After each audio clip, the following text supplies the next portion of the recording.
رشوت کے سلسلے میں اسلامی نقطہ نگاہ کیا ہے؟ 1400 سال پہلے اسلام نے یہ قانون کیوں بنایا اور اس کا کیا انجام بتایا ہے؟ ہمارے ملک میں رشوت کی وجہ سے عوام کو کن مشکلات کا سامنا ہے؟ اور اگر بات اس پر موقوف ہے کہ اپنا حق بغیر رشوت دیے نہیں مل سکتا ہے تو اسلام اس سلسلے میں کیا کہتا ہے؟ آئیے دیکھتے ہیں اس ویڈیو میں۔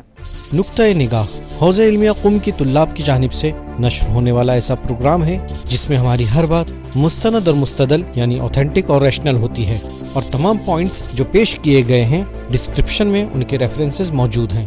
اعوذ باللہ من الشیطان الرجیم، بسم اللہ الرحمن الرحیم۔ رشوت ایک ایسا برا کام ہے جو نہ صرف اسلامی نقطہ نگاہ سے حرام ہے بلکہ ملک عزیز ہندوستان اور دنیا بھر کے تمام ممالک میں سنگین جرم اور کرپشن کی بڑی وجہ شمار ہوتا ہے۔ کل تک رشوت کی لین دین ناجائز کاموں کے لیے ہوا کرتی تھی، لیکن آج ملک کا سسٹم اتنا پست ہو چکا ہے اور گر چکا ہے کہ لوگوں کو اپنے جائز کاموں یہاں تک کہ اپنے حق کے حصول کے لیے بھی رشوت دینی پڑتی ہے۔ اس ویڈیو میں ہم آپ کی خدمت میں بیان کریں گے کہ رشوت کے سلسلے میں اسلامی نقطہ نگاہ کیا ہے، 1400 سال پہلے اسلام نے یہ قانون کیوں بنایا اور اس کا کیا انجام بتایا ہے، ملک میں عوام کو رشوت کی وجہ سے کن مشکلات کا سامنا ہے، اور اگر بات اس پر موقوف ہو کہ بغیر رشوت دیے ہوئے اپنا حق نہیں مل سکتا ہے تو اس سلسلے میں اسلام کیا کہتا ہے۔ تو آئیے پہلے جان لیتے ہیں کہ رشوت کیا ہے اور ملک کے کن کن شعبوں میں اس کا لین دین ہے۔ رشوت کرپشن کی ایک قسم ہے جس میں کسی صاحب اختیار کو مال پیش کیا جاتا ہے تاکہ وہ رشوت دینے والے کے حق میں یا اس کے مخالف کے خلاف فیصلہ دے۔ ملک عزیز ہندوستان میں چھوٹے سے چھوٹے محکموں سے لے کر بڑے سے بڑے اور حساس محکموں تک افسران رشوت کی لین دین میں ملوث ہیں۔ رپورٹس کے مطابق judicial system, police, public services, tax اور کسٹم ایڈمنسٹریشنز، زمینوں کے معاملات سے لے کر کروڑوں ڈالرز تک کی بین الاقوامی ڈیل تک میں رشوت جیسی بدعنوانی اور کرپشن موجود ہے۔ اب آئیے دیکھتے ہیں کہ رشوت کی وجہ سے ملک کن حالات سے جوجھ رہا ہے۔ رپورٹ کے مطابق سن 2020 میں رشوت کی لین دین کی شرح 39% رہی ہے کہ جو ایشیا میں سب سے زیادہ ہے۔ رپورٹ بتاتی ہے کہ ہندوستان رشوت کی لین دین کے معاملے میں 194 ممالک میں 77ویں مقام پر ہے۔ یہ ایک تشویشناک بات ہے اور اتنی بڑی آبادی والے ملک کی ترقی کی راہ میں بڑی رکاوٹ ہے۔ سروے کے مطابق ملک میں ہر 2 آدمیوں میں سے 1 آدمی اپنے کام کے لیے رشوت دیتا ہے اور یہ جرم ملک کی عوام کی روزمرہ کی زندگی کا حصہ بن چکا ہے۔ شرمناک آنکڑے بتاتے ہیں کہ ملک میں حکومتی اداروں کے افسران رشوت کی لین دین میں سب سے زیادہ ملوث ہیں، جن کی شرح 60% سے زیادہ ہے۔ ٹرانسپیرنسی انٹرنیشنل کے مطابق صرف 222 کروڑ روپے ہائی ویز پر ٹرک ڈرائیور سے رشوت کے طور پر لیے جاتے ہیں۔ ان سب باتوں کو جاننے کے بعد اب آئیے دیکھ لیتے ہیں کہ اس سلسلے میں اسلامی نقطہ نگاہ کیا ہے۔ سب سے پہلی بات تو یہ کہ اسلام ایک نظام اور انسٹیٹیوشن ہے جس نے انسانی زندگی کے ہر پہلو کے لیے قانون بنا رکھا ہے۔ معاشرے میں عدل و انصاف کو قائم کرنا اسلام کی پہلی ترجیح ہے۔ قرآن کریم میں ارشاد ہوتا ہے، یقیناً ہم نے اپنے رسولوں کو کھلی ہوئی دلیلوں کے ساتھ بھیجا اور ان کے ساتھ کتاب اور میزان نازل کی تاکہ لوگ عدل و انصاف پر قائم ہوں۔ دوسری بات یہ کہ اسلام کی نگاہ میں ظلم بہت بڑا جرم ہے اور اسلام اس بات پر تاکید کرتا ہے کہ کوئی بھی حکومت کبھی بھی ظلم کے ساتھ باقی نہیں رہ سکتی ہے۔ رسول خدا صلی اللہ علیہ وآلہ وسلم اس سلسلے میں ارشاد فرماتے ہیں، کفر کے ساتھ تو حکومت چل سکتی ہے لیکن ظلم کے ساتھ نہیں۔ بدعنوانی، کرپشن، حرام خوری اور رشوت جیسی برائیاں معاشرے میں ظلم کو رواج دیتی ہیں۔ معاشرہ افراتفری کا شکار ہو جاتا ہے اور اسلام ان تمام چیزوں کو کبھی برداشت نہیں کر سکتا ہے۔ یہی وجہ ہے کہ اسلام نے 1400 سال پہلے یہ قانون بنایا کہ رشوت کا لینا اور دینا حرام ہے، کیونکہ یہ عمل ظلم ہے اور معاشرے میں ناانصافی کو رواج دیتا ہے اور اس کی وجہ سے کمزور طبقہ کبھی بھی اپنے حق تک نہیں پہنچ سکتا ہے۔ آئیے دیکھ لیتے ہیں کہ رشوت کے سلسلے میں آیات اور روایات کیا کہتی ہیں۔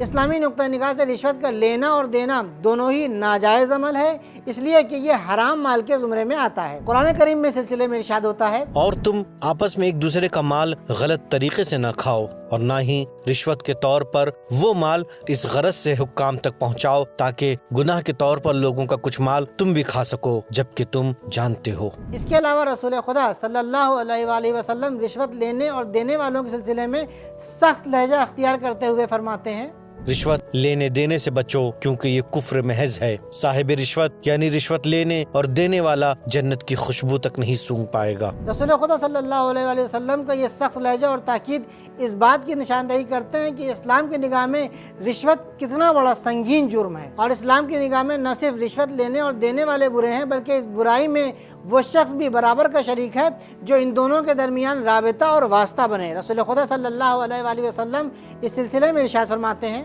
اللہ کی لعنت ہو رشوت لینے والے اور دینے والے اور جو ان دونوں کے بیچ میں رابطہ ہو۔ ملک میں رشوت کے سسٹم کی وجہ سے عوام طرح طرح کی مشکلات میں گرفتار ہیں اور اکثر ایسا ہوتا ہے کہ یہ مشکلات برداشت سے باہر ہو جاتی ہیں، جس کی بنیاد کے اوپر عوامی زندگی کی سطح روز بروز گرتی جا رہی ہے۔ یہاں پر ایک قابل غور نکتہ ہے اور وہ یہ ہے کہ رشوت لینے والا مال لے کر اور رشوت دینے والا اپنا کام کروا کر خوش ہو جاتے ہیں، لیکن دونوں ہی اس بات سے غافل رہتے ہیں کہ وہ خود اور ان کی نسلیں رشوت کے بھیانک انجام کی چپیٹ میں آ سکتے ہیں، کیونکہ جب ملک برباد ہوگا تو سب کے سب اس کی چپیٹ میں آئیں گے۔ اب آئیے دیکھ لیتے ہیں کہ رشوت سے بچنے کا طریقہ کیا ہے اور اس کا راہ حل کیا ہے۔ سب سے پہلی بات تو یہ کہ متحد ہو جائیں اور طے کر لیں کہ نہ رشوت دیں گے اور نہ ہی رشوت لیں گے۔ رشوت لینے اور دینے والوں کے خلاف مل کر آواز بلند کریں اور ان کے خلاف سخت قانونی قدم اٹھائیں۔ یہ طریقہ جناب امیر المومنین علی بن ابی طالب علیہ السلام کا ہے۔ جب مولا علی علیہ السلام کو خبر ملی کہ اہواز کے بازار کی نظارت پر مامور ابن حرمہ نامی شخص لوگوں کو پریشان کرتا ہے اور دکانداروں سے رشوت لیتا ہے، تو آپ نے وہاں پر اپنے نمائندے کو لکھا، ابن حرمہ کو معزول کر دو اور اسے گرفتار کر لو، اعلان کر دو جس کو بھی اس سے شکایت ہے وہ سامنے آئے، اپنے تحت کام کرنے والوں سے کہہ دو جو بھی بدعنوانی کرے گا اس کو سخت سزا ملے گی اور کام سے معزول بھی کر دیا جائے گا۔ ابن حرمہ کو ہر جمعے کو بازار میں لایا جائے اور اسے سزا دی جائے اور جس سے بھی اس نے رشوت لی ہے اس کی رقم اسے ابن حرمہ کے مال سے واپس لوٹائی جائے۔ ابن حرمہ کو سخت قید میں رکھا جائے اور صرف نماز کے وقت ہی آزاد کیا جائے۔ مولا علی کے فرمان سے یہ سمجھ میں آتا ہے کہ اسلام رشوت جیسے جرم کو لے کر کس قدر حساس ہے۔ تیسری بات یہ کہ اپنی پہچان ایسی قوم کی صورت میں بنائیں کہ یہ قوم نہ رشوت لیتی ہے اور نہ ہی رشوت دیتی ہے، کیونکہ یہ عمل ظلم اور ناانصافی ہے۔ قوم اور سماج کے درمیان اعتقادی اور اخلاقی بنیادوں کو مضبوط کریں، کیونکہ اللہ اور جنت و جہنم پر اعتقاد اور ایمان انسان کو برائیوں سے دور رکھتا ہے اور اچھائیوں سے نزدیک کرتا ہے۔ سماج کے درمیان سے امیری اور غریبی جیسے طبقاتی فاصلے کو دور کرنے کی کوشش کریں، کیونکہ یہ فاصلہ اور دوری ظلم اور ڈسکریمنیشن کا سبب بنتا ہے اور اسی فرق کی وجہ سے ایک طبقہ اپنے رسوخ کی بنیاد کے اوپر کمزور طبقے کو اس کے حق تک پہنچنے سے محروم کر دیتا ہے۔ اب یہاں پر سوال یہ پیدا ہوتا ہے کہ مسئلہ اگر اس بات کے اوپر موقوف ہو کہ ہمارا حق بغیر رشوت دیے ہوئے حاصل نہیں ہو سکتا ہے، تو اس سلسلے میں شرعی حکم کیا ہے؟ تو آیت اللہ سستانی اور آیت اللہ خامنہئی دامت برکاتہما اس سلسلے میں فرماتے ہیں، اگر شخص کے پاس اس کے علاوہ کوئی چارہ نہ ہو تو اپنا حق حاصل کرنے کے لیے رشوت دے سکتے ہیں، لیکن لینے والے کے لیے جائز نہیں ہے۔ یہاں پر ایک اور بڑی مشکل کا عوام کو سامنا کرنا پڑتا ہے اور وہ یہ ہے کہ بچوں کے اچھے اسکول میں ایڈمیشن کے لیے یا نوکری کے لیے یا یونیورسٹی میں اچھی رینک کے لیے رشوت دی جاتی ہے۔ تو اس سلسلے میں اسلام کا کیا حکم ہے؟ آیت اللہ سستانی اور آیت اللہ خامنہئی دامت برکاتہما اس سلسلے میں فرماتے ہیں، اگر کسی دوسرے کا مسلم حق ضائع نہیں ہو رہا ہے اور مقصد جائز ہو تو رشوت دے سکتے ہیں، لیکن لینے والے کے لیے جائز نہیں ہے۔ ابھی تک جو باتیں ہم نے آپ کی خدمت میں بیان کی ہیں، یہ دیکھتے ہیں کہ اس کا نتیجہ اور کنکلوژن کیا نکلتا ہے۔ رشوت کرپشن کی ایک قسم ہے اور شرعی اور ملک کے قانون دونوں ہی کے اعتبار سے سنگین جرم ہے۔ رشوت کا انجام ظلم، افراتفری اور صاحبان حق کو ان کا حق نہ ملنا ہے، جو ملک کی بربادی اور پچھڑنے کا پیش خیمہ ہے۔ رشوت کے سلسلے میں ملک عزیز کے حالات بہت خراب ہیں۔ صرف سن 2020 میں ایشیا میں رشوت کے سلسلے میں ملک کی شرح سب سے زیادہ رہی ہے۔ ملک کا سسٹم چھوٹے سے چھوٹے محکموں سے لے کر کروڑوں ڈالر تک کی انٹرنیشنل ڈیل تک میں رشوت جیسی بدعنوانی کا شکار ہے۔ حالات یہ ہے کہ لوگ خوف اور لا علمی کی وجہ سے رشوت دیتے ہیں اور کرپٹ افسران اس کا فائدہ اٹھا کر رشوت لیتے ہیں۔ اسلام کی نگاہ میں رشوت لینے والا، رشوت دینے والا اور وہ شخص جو ان دونوں کے درمیان واسطہ اور رابطہ ہے، سبھی مجرم ہیں۔ چونکہ رشوت عوام کے درمیان ناانصافی، ظلم اور بھید بھاؤ اور ملک و ملت کے لیے بربادی کا سبب ہے، اس لیے اسلام اسے کبھی برداشت نہیں کرتا۔ امام علی علیہ السلام رشوت اور کرپشن میں ملوث افراد کے ساتھ سختی سے پیش آتے تھے اور انہیں کڑی سے کڑی سزا دیتے تھے، جو اس بات کی علامت ہے کہ اسلام اس برائی کے سلسلے میں کس قدر حساس ہے۔ تو دوستو، ہم نے آج آپ کی خدمت میں بیان کیا کہ رشوت کے سلسلے میں اسلامی نقطۂ نگاہ کیا ہے، ملک کن حالات سے جوجھ رہا ہے اور اس کا انجام کتنا بھیانک اور برا ہے۔ انشاءاللہ ایک نئی ویڈیو کے ساتھ آپ کی خدمت میں حاضر ہوں گے، تب تک کے لیے خدا حافظ۔